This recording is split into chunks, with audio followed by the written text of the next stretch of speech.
प्रभु तेरी वाणी जीवन की रोटी, नैनों की ज्योति अंधेरा मिटाती।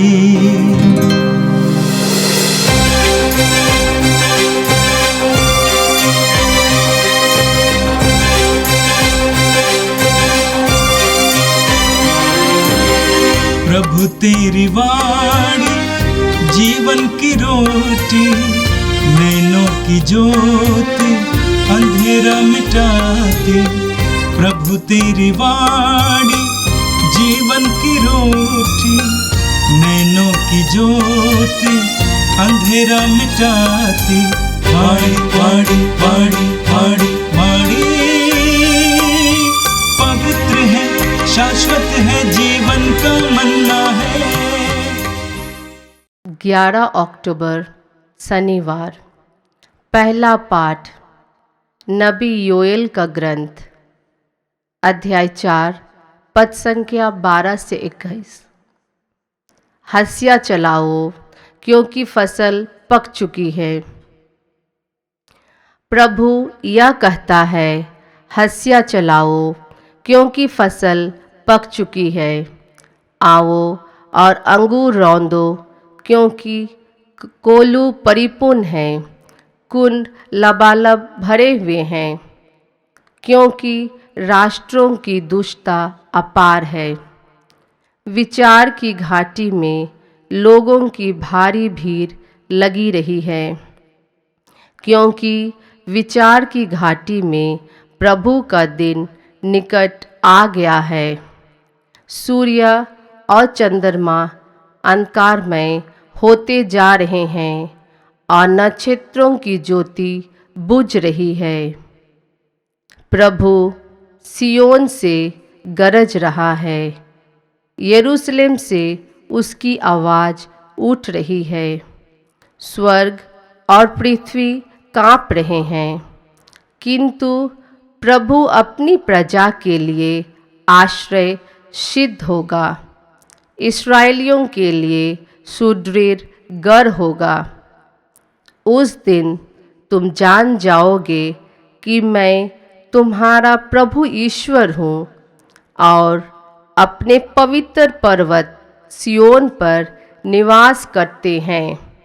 यरूशलेम पवित्र होगा और विदेशी उसे फिर पार नहीं करेंगे। उस दिन पर्वतों से अंगूरी टपकेगी, पहाड़ियों से मधु की धाराएं फूट निकलेंगी और यहूदियों से सब नदियों में भरपूर पानी होगा। क्योंकि प्रभु के मंदिर में एक जलस्रोत बह निकलेगा जो बाबुल की घाटी को सींचेगा। मिस्र ऊपर हो जाएगा और यदोम मरुभूमि, क्योंकि उन्होंने यूदा के पुत्रों के साथ अत्याचार किया और अपने देश में उनको निर्दोष रक्त बहाया।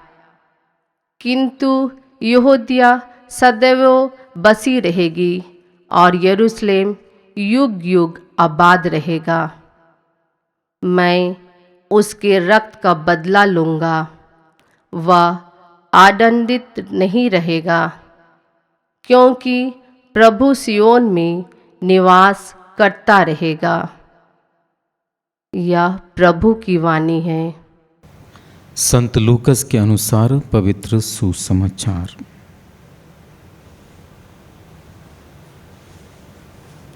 अध्याय 11, पद संख्या 27 और 28। ईसा ये बातें कही रहे थे कि भीड़ में से कोई स्त्री उन्हें संबोधित करते हुए ऊंचे स्वर से बोल उठी, धन्य है वो गर्भ जिसने आपको धारण किया और धन्य है वे स्तन जिनका आपने पान किया। परंतु ईसा ने कहा, ठीक है, किंतु वे कहीं अधिक धन्य हैं जो ईश्वर का वचन सुनते और उसका पालन करते हैं। प्रभु का दिव्य सुसमाचार है। हे क्रिस्त तेरी स्तुति हो। क्रिस्त में मेरे प्यारे भाइयों बहनों और बच्चों, आज हम लोग माता कलीसिया के साथ मिलकर संत पापा योहन 23वें का त्यौहार मनाते हैं। योहन 23वें एक ऐसे संत थे जिन्होंने कलीसिया में नई ताजगी, नई ऊर्जा, नई शक्ति और नई आत्मा भरने के लिए वाटिकन II महासभा का आरंभ किया था। और आज के दोनों पाठ हम सभी लोगों को एक तरह के नवीनीकरण को आह्वान देता है। पहला पाठ जो हम लोगों ने नबी योएल के ग्रंथ से सुना था, हमें न्याय और नई नवीनीकरण को अपने जीवन में अपनाने के लिए आह्वान देता है। जब न्याय के दिन आएंगे, ईश्वर ना केवल हमें दंडित करेगा, बल्कि जो प्रभु के वचनों पर अपना जीवन व्यतीत करते हुए आ रहा है, उसके जीवन में प्रभु की आशीष भरपूर मात्रा में प्राप्त होगी। और जो प्रभु के वचनों के अनुसार अपना जीवन व्यतीत करता रहेगा, प्रभु ऐसी प्रजा के लिए आश्रय सिद्ध होगा। इज़राइलियों के लिए वो सुदृढ़ गढ़ होगा। और जब ईश्वर की आशीष हमारे जीवन में प्राप्त हो जाती है, तब क्या हो जाता है? प्रभु का वचन कहता है पद संख्या 18 में, उस दिन पर्वतों से अंगूरी टपकेगी, पहाड़ियों से मधु की धाराएं फूट निकलेंगी और यहूदियों की सब नदियों में भरपूर पानी होगा, क्योंकि प्रभु के मंदिर में से एक जल स्रोत बह निकलेगा जो बाबुल की घाटी को सींचेगा। जल स्रोत का मतलब क्या है? जल स्रोत का मतलब है ईश्वर की आशीष। जब हम लोग ईश्वर के वचनों पर चलते रहेंगे, ईश्वर की कृपा, उनकी आशीष भरपूर मात्रा में हमें प्राप्त होती रहेगी। और जब ईश्वर की आशीष हमारे जीवन में रहेगी, तब हमारे जीवन में पवित्रता आएगी, हमारे जीवन में एक तरह का नवीनीकरण हो जाएगा। तो इसीलिए हम जानते हैं कि किस प्रकार संत पापा योहन 23वें ने भी कलीसिया में नवीनीकरण लाने का प्रयास किया। उन्होंने कहा, let the fresh air of the holy spirit enter the church. पवित्र आत्मा की नई हवा कलीसिया में बहने दो। जी हाँ, क्रिस्त में मेरे प्यारे भाई और बहनों, आज हमें उस पवित्र आत्मा की ज़रूरत है। आज हमें ईश्वर के उस जल स्रोत की आवश्यकता है। आज हमारे जीवन में उस ईश्वर की कृपा की आवश्यकता है। हमारे कलीसिया में, हमारे परिवार में और हमारे वैयक्तिक जीवन में एक नवीनीकरण लाने के लिए पवित्र आत्मा की आवश्यकता है। ईश्वर हम सभी लोगों को बुला रहे हैं। इसलिए बुला रहे हैं कि हम पापों की दास्ता से मुक्त हो जाएं।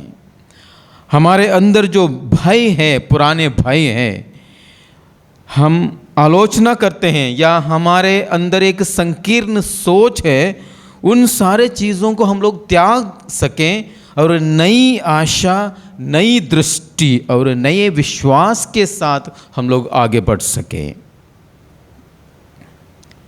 एक व्यक्ति ने देखा कि उसके बगीचे में जो पेड़ लगाए गए थे, वो पेड़ एकदम सूखते हुए जा रहे थे, फल नहीं दे रहे थे। और किसी उसके मित्र ने कहा कि ऐसे वृक्ष को तुम रखते क्यों हो, उसको काट डालो।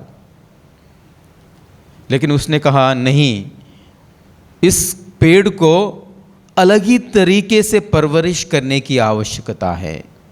और उस व्यक्ति ने उसके चारों ओर खोदा है, उसको खाद दिया, उसको सींचने का प्रयास किया, उसके जड़ों को उसने सींचा और उसने देखा कि उसके बाद वो पेड़ हरा भरा होने लगा और वो पेड़ भरपूर मात्रा में फल देने लगा।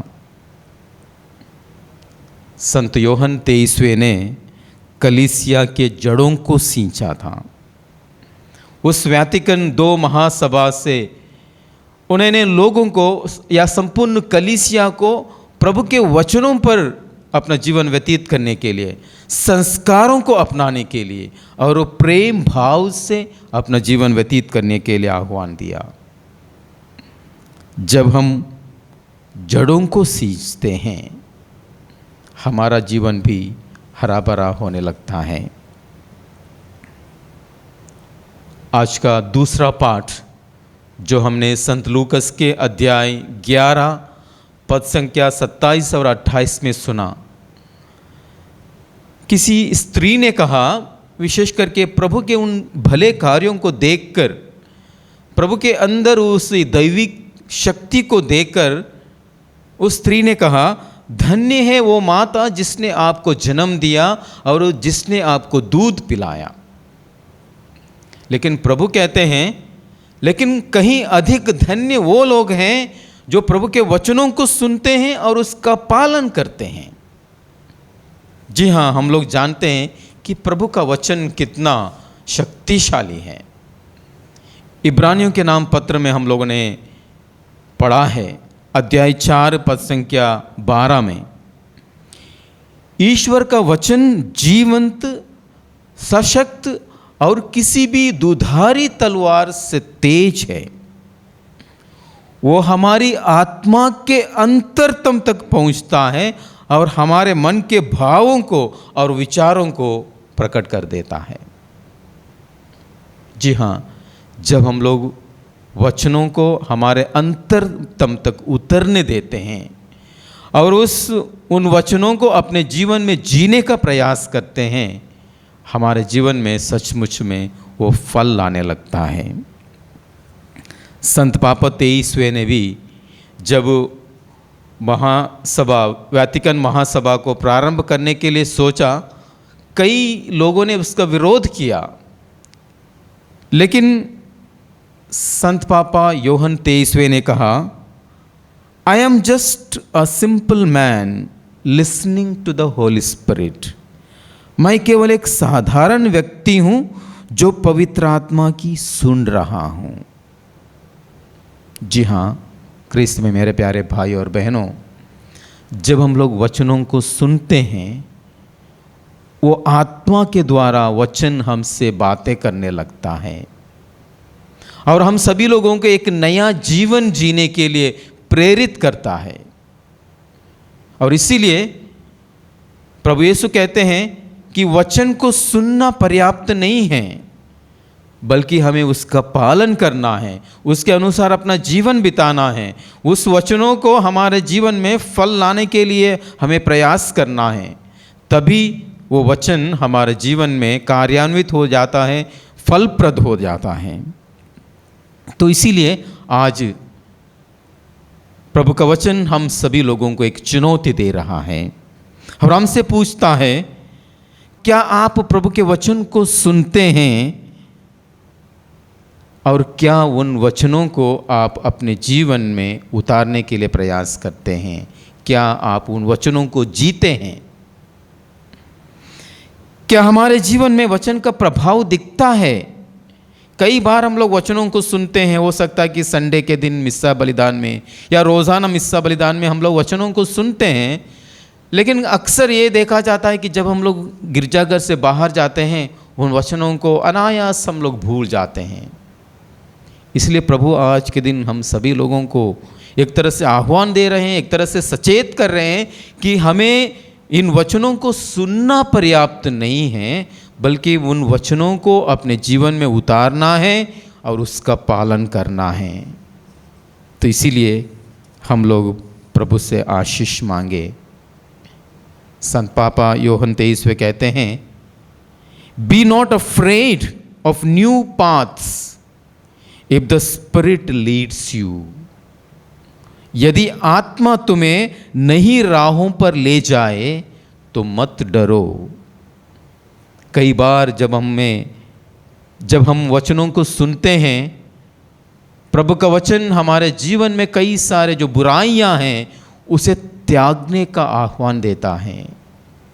और इसीलिए संत पापा कहते हैं कि जब आत्मा आपको एक नई दिशा में, नई मार्ग में जाने के लिए आह्वान देगा, तब मत डरो। उन वचनों के अनुसार, उस आत्मा की आवाज़ के अनुसार, उस अंतरात्मा की आवाज़ के अनुसार जीवन व्यतीत करने के लिए प्रयास करो।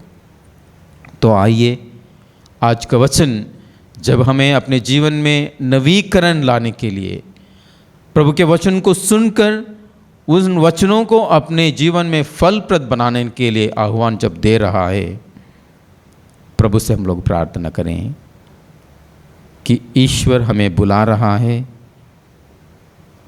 जिससे कि हम लोग वचनों को सुने, वचनों को समझें और उन वचनों को अपने जीवन में जिएं। तो हम प्रार्थना करें। हे सर्वशक्तिमान पिता ईश्वर, हमारे दिलों में अपने वचन की नवीनीकरण की आत्मा प्रदान कर, जैसे आपने संत योहन 23वें को प्रेरित किया था कि वे कलीसिया में नई हवा लाएं, वैसे ही हे प्रभु यीशु, हमारे जीवन में, हमारे परिवार में, हमारे कलीसिया में अपनी पवित्र आत्मा की हवा बहा दो।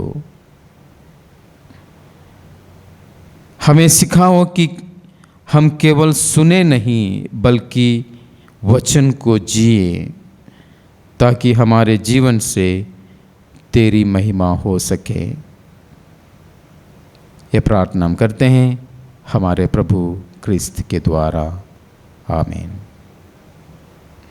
प्रभु तेरी वाणी जीवन की रोटी, नैनों की ज्योति अंधेरा मिटाती। वाणी वाणी वाणी वाणी वाणी पवित्र है, शाश्वत है, जीवन का मन्ना।